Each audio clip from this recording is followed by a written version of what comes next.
I have seen betrayal in forms that cut deeper than any sword. I have witnessed men and women I trusted, admired, even loved, twist loyalty into treachery, leaving devastation in their wake. It begins, always, quietly. An uneasy glance, a whispered word, a hesitation in the eyes of someone I thought unwavering. I remember the morning Julius Caesar died with perfect clarity. I was among the senators, standing silently as the sun crested the rooftops of Rome. Caesar strode into the Senate, radiating confidence, unafraid. The people loved him. The army revered him. I thought I knew the men around him, Brutus, Cassius, the others. But that day I realized how little we truly know the hearts of those we trust. Brutus had always been close to Caesar, almost like a son. I watched him walk toward the center of the room, his eyes distant yet focused. I did not understand at first, and then it happened. The daggers emerged, glinting in the light of the Senate House. One by one they struck. I froze, unable to move, as I watched Brutus raise his dagger and drive it into Caesar's side. Caesar's eyes found Brutus's. Shock, disbelief, sorrow, it was all there. And then the words, "Et tu, Brute." I have never forgotten the sound of his voice, torn between love and betrayal. That moment changed Rome forever, and it changed me. Brutus's betrayal was not political alone. It was deeply personal. The man who had seemed the truest of allies had become the instrument of a tragedy that echoed for centuries. Years later, I found myself in Egypt, walking through the opulent halls of Alexandria. Cleopatra was queen, and the Nile shimmered beneath the golden sun. I witnessed the way men bent before her, not simply in fear, but in awe. Mark Antony, a Roman general, had come to her side, and I watched him struggle between the duty he owed to his homeland and the desire he could not deny. I saw the moments of hesitation, the whispered conversations, the secret glances exchanged when no one else was present. Antony's loyalty began to fracture, pulled between two worlds. I hid in the shadows as they argued one night, and I could feel the tension almost physically. The bond between them was intoxicating, but it was also dangerous. War followed, inevitable as the tides. I stood on the cliffs near Actium, watching the battle unfold. Ships burned, men screamed, and Antony fell alongside Cleopatra. Love and loyalty had twisted into betrayal, leaving ruin in their wake. Decades later, I walked through fog-covered fields in America, watching Benedict Arnold move among his comrades. He had been a hero, a man we trusted to lead us through war. But I could see the resentment etched into his face, the way he lingered in secret meetings, the restless pacing late at night. One evening, I followed him. He met with British officers, maps spread before him on a table, hands shaking as he pledged our fort at West Point. I could not speak, could not stop him. My heart pounded as I realized that a friend, a man we had celebrated, had chosen greed and ambition over loyalty. That night, the revolution itself felt betrayed. His name would become a curse, a reminder of how personal grievances can destroy entire causes. Later, I found myself in the grand halls of St. Petersburg, Russia. Rasputin had risen, a man whose presence was impossible to ignore. I watched the way Tsarina Alexandra hung on his every word, trusting him implicitly, while the empire around us crumbled. He was not a soldier or a statesman. He was a shadow, a force of influence, bending loyalty to serve his own ends. The nobles whispered of plots to stop him, but he moved through the palace with a confidence that unnerved even the bravest. I observed as they lured him into a trap, their knives and poisons unable to contain him easily. His death was brutal, almost legendary. Yet the betrayal, the way he had manipulated trust, turning devotion into submission, was what haunted me the most. And then there was Judas. I was near him, part of the group that followed Jesus, a witness to the miracles, the teachings, and the kindness that flowed from the man we called the Son of God. Judas smiled alongside us, shared our laughter, and I never imagined that in the shadow of those smiles lay treachery. One night, for 30 pieces of silver, he handed Jesus over to the authorities. I watched the guards take him, and I felt a cold emptiness settle over me. Trust shattered in an instant, not by an enemy, but by one who had been part of our circle, who had eaten at our table and walked beside us. I have walked through these shadows many times, seen betrayal take shapes both subtle and violent. Friends, lovers, allies, those we believe closest, are often the ones whose hands delivered the greatest blows. Each story left scars that never fade, lessons carved into my memory like daggers themselves. After the tragedies of Caesar, Antony, Arnold, Rasputin, and Judas, I thought I had seen betrayal in all its forms. But history has a way of teaching the same lesson again and again, and I was about to witness it in ways more cunning, more subtle, and at times more devastating than I had imagined. I found myself in England. The year was 1605.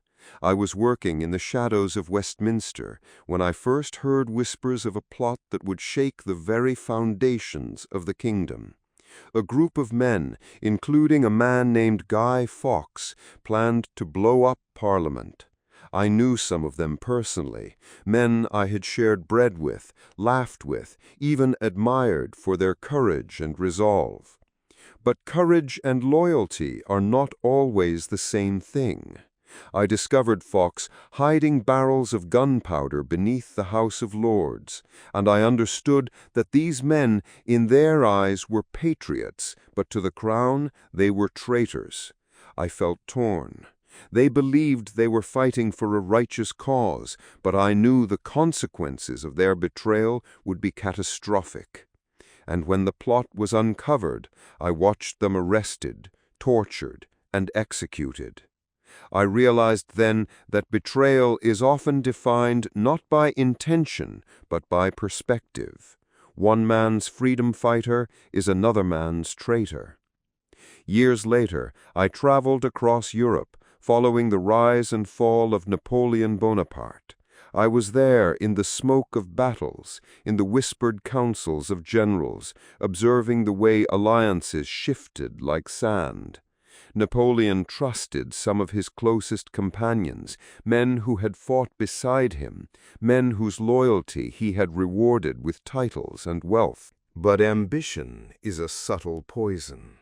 I saw generals plotting in corners, writing letters behind his back, negotiating with enemies he believed were loyal.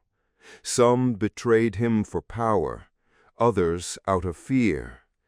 I remember the bitter sense of disbelief in Napoleon's eyes when he realized that even those closest to him had conspired against him. Betrayal does not always shout. Sometimes it smiles, shakes your hand, and whispers promises while plotting your downfall. I also witnessed the world of spies and secret agents in Elizabethan England. I walked the corridors of the Tower, listening to stories of double agents and turncoats. Men and women betrayed their country for coin, for love, or for fear of discovery. I knew a few personally, and I understood their reasoning, but knowing did nothing to soften the blow. One could never trust what they said, only watch what they did. I learned to read hesitation in a glance, suspicion in a smile. In this world, betrayal was a constant companion, a shadow always at your side. In more recent history, betrayal has worn new masks. I met soldiers during World War II who were betrayed by those they trusted most.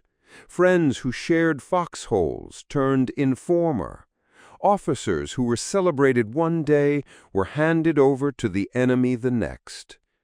I walked through concentration camps and prisoner-of-war camps, feeling the sting of treachery in every whispered betrayal, every act of survival at another's expense. Even in personal life, betrayal did not spare me. Friends I trusted lied to protect themselves. Lovers I adored abandoned me when their ambitions changed. I began to realize that betrayal is a mirror of the human condition. It is ambition unchecked, fear unspoken, greed unrestrained. It is the failure of empathy, the triumph of selfishness. I remember sitting alone by a fire once, thinking of all I had seen. Caesar, whose trust was murdered by his closest friend. Antony, who loved too deeply and betrayed his nation. Benedict Arnold, whose resentment corrupted loyalty. Rasputin, who manipulated devotion to his own ends. Judas, whose betrayal was the final knife in a sacred circle. Fawkes, whose rebellion was defined as treachery by those in power. Napoleon, betrayed by those who owed him everything. Countless spies, soldiers, and ordinary people, all bound by the common thread of treachery. And yet, in all this, I also saw courage, the courage to stand by principles, even when betrayed, the courage to fight, to survive, to rise again after deception and ruin. Betrayal is a blade, but the human spirit can endure the wound. It is a lesson I carry in my memory, a warning and a guide. Trust, yes, but carefully. Observe, yes, but always remain aware that the hand you hold might one day strike. I have traveled across centuries, through stories, through wars, through courts and secret chambers. I have felt the knife of betrayal, the coldness of abandoned loyalty, and the emptiness left when faith in others is shattered. And yet I have learned that betrayal is as much a test of the betrayed as it is a measure of the betrayer. How we respond, how we survive, and how we carry the weight of what was done to us defines the true strength of our character. I write this not to dwell in bitterness, nor to condemn those who faltered or acted selfishly. I write it to remind anyone who may read these words that betrayal is eternal. It comes to all of us, in ways expected and unforeseen. It is a shadow that walks alongside humanity, as constant as the sun and the moon. But if one can endure it, if one can see it clearly and survive it, betrayal does not destroy completely. It teaches. It leaves lessons, scars, and wisdom that no other experience can impart. And so I have seen and I have survived. I have walked among the greatest betrayals in history, touched the edges of ambition, deceit, and treachery, and I remain, not untouched, not unscarred, but aware. Betrayal is a blade, but it is also a teacher, and those who endure its lessons may still rise, even when the world itself seems filled with knives in the shadows. As we've seen, betrayal has shaped history in ways we can barely imagine. Friends, lovers, allies, those we trust most, can sometimes be the ones to strike the hardest. Now, I want you to think. If you were in Caesar's position, would you have trusted Brutus? Could you forgive a betrayal if it was done for a greater cause? Or do you believe that some betrayals can never be forgiven, no matter the reason? History is full of lessons, and betrayal is one of the most powerful. I'd love to hear your thoughts in the comments. Whose story shocked you the most, and why? If you enjoyed this journey through the greatest betrayals in history, make sure to subscribe to my channel. Here we explore stories of intrigue, secrets, and human nature, tales that history didn't always want you to hear. Hit the like button, share your thoughts, and join us for more stories that reveal the shadows behind the pages of history. Remember, history is not just dates and battles. It's about the choices people made and the consequences of those choices. And sometimes the greatest lessons come from the people we least expect.